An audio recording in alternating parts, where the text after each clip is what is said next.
کھانے کے معاملات کے حوالے سے بات کریں تو کس طرح سے سردیوں میں ہمارے جو کھانے کے معاملات ہیں یا یہ تقاضے کس طرح سے بدل جاتے ہیں؟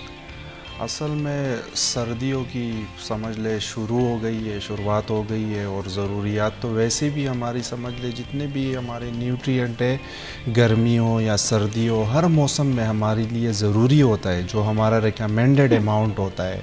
لیکن کچھ چیزیں اس طرح کے ہیں کہ اس کی ان دنوں میں ضرورت بڑھ جاتی ہے. بالکل جس طرح اور ہم لوگ الٹا چل رہے ہیں، جن چیزوں کی ضرورت ان دنوں میں بڑھ رہی ہے ہم اس کو بالکل سکپ کر رہے ہیں. اور مسائل ابھی آپ نے جتنے بھی مسائل کا ذکر کیا ہے تو ان میں سب سے میں ایک بیسک چیز آپ کو بتاؤں گا، اگر صرف اس کو ہی ہم ان سردیوں میں ٹھیک کریں گے انشاءاللہ تو سمجھ لیں یہ 3-4 مہینے سردیوں کے ہمیں کوئی بھی مسئلے نہیں ہوں گے، چاہے وہ ہمارے صحت کے حوالے سے ہو، ہمارے انٹرنل فزیک کے حوالے سے ہو، ہمارے اسکن کے حوالے سے ہو.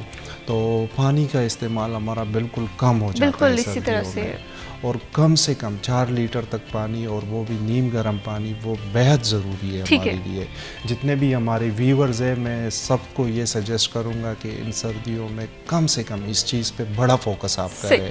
اور اللہ تعالیٰ نے سمجھ لیں یہ سردیاں شروع ہو جاتی ہے تو اس کے مطابق اللہ نے ایسے پھل سبزیاں ہمارے لیے پیدا کی ہے جس میں سمجھ لیں نیوٹرین کے خزانے ہیں.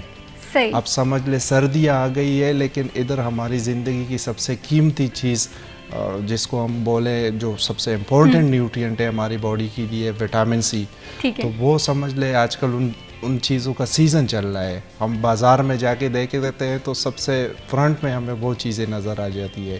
اورنجز ہوں گے، کینو ہو گیا، امرود ہو گیا، یہ چیزیں ہمارے لیے بیحد ضروری ہے.